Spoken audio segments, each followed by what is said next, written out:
In this video, I'm going to share with you the 5 habits that have had the biggest impact on my life.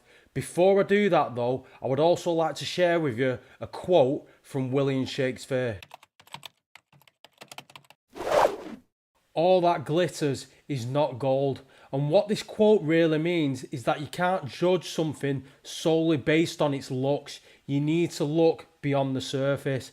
And I want you to internalize this quote because the habits that I'm about to share with you, quite frankly, aren't sexy, but they've had a profound impact on my life. One thing all successful people have in common is the ability to delay gratification.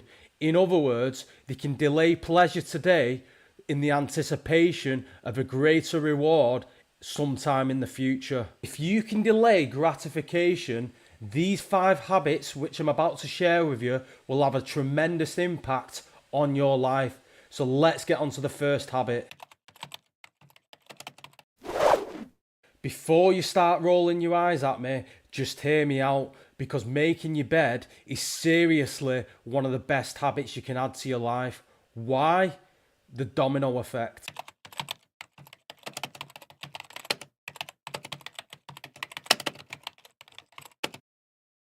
When you make your bed first thing in the morning, you have hit that first domino. It's the first domino because it's the very first thing you do when you wake up.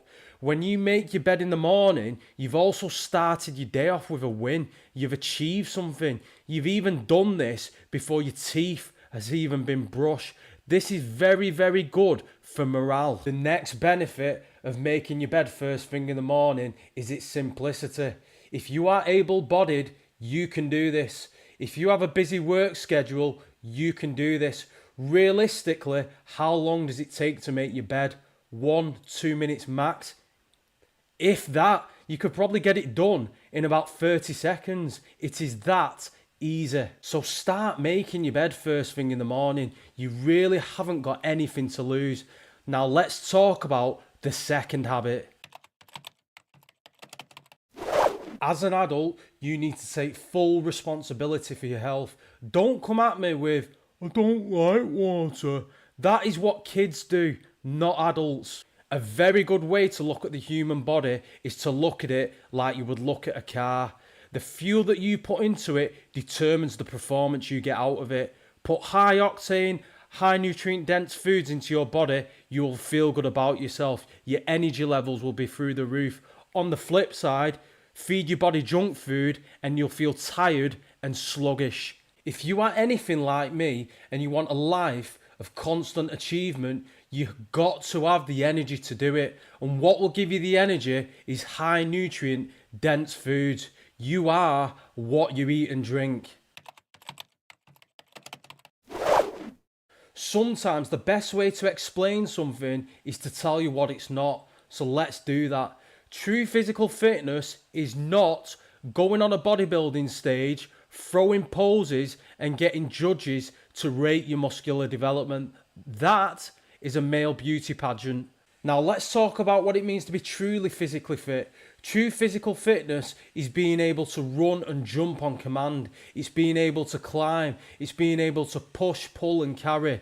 It's being able to punch and kick. It's the ability to react. True physical fitness is when you are truly connected to your body, that it allows you to do whatever you want it to do. To be truly physically fit, you do not need to live in a gym. 3 full body workouts a week is more than enough.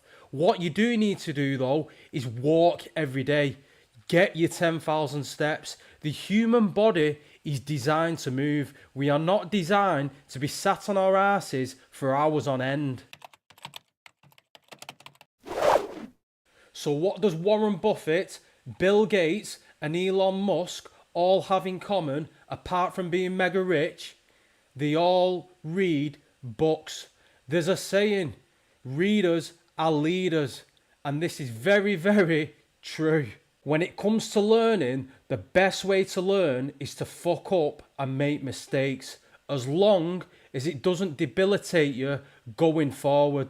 The next best way is to learn from other people, and this is where books come in. Reading is the closest thing you'll get to having a conversation with somebody you respect. Let's say, for example purposes, you want to become an entrepreneur and you'd love to pick Jeff Bezos' brain. In the real world, what is the chances of that happening? Probably close to zero. But what you can do is pick up his autobiography and get his lifetime of wisdom and experience compressed into a book. Reading is seriously one of life's cheat codes. If you read autobiographies, you are getting access to some of the smartest minds in the world. What you do need to know about reading, though, is that it's not as simple as just picking up a book and going through it. You need to take notes. If you are not taking notes, you are shooting yourself in the foot. When you take notes, you are more likely to remember things. And also, the second benefit of taking notes is that you do not have to read the book again. You can simply go back to your notes. So the bottom line is this: start reading 30 minutes every day. It is not a long time. Get into the habit of doing it daily. What you must know about reading, though, is you will get knowledge, and knowledge is not power. Some people will tell you that knowledge is power. It is not. Applied knowledge is power. For example purposes, you could read every strength and conditioning book under the sun, but if you don't actually go in a gym and practice what you've learned, that information is useless. Don't just learn for the sake of learning. Learn and then apply it. More so than ever are walks in nature so valuable. Why? Technology and urbanisation. I read somewhere, so take this with a grain of salt, that by the year 2050, 70% of the worldwide population will be living in urbanised environments. If you know anything about urbanised environments, they're associated with mental health issues. The closer we are to nature, the better we are physically, mentally, and emotionally. Most of us, and I include myself when I say this, probably spend a bit too much time looking at screens, whether that's the television, the smartphone, or the computer. Consider walks in nature as your brain's reset button. Now let's talk about the benefits of spending time in nature. Number one is physical activity. You're moving, you're walking, you're getting them steps in. There is no better place to go for a walk than in nature.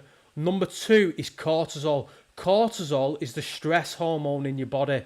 When you spend time in nature, cortisol levels will come down. I'm sure you'll agree with me when I say this, but the less stressed out we are, the better we are at being human. Number three is creativity.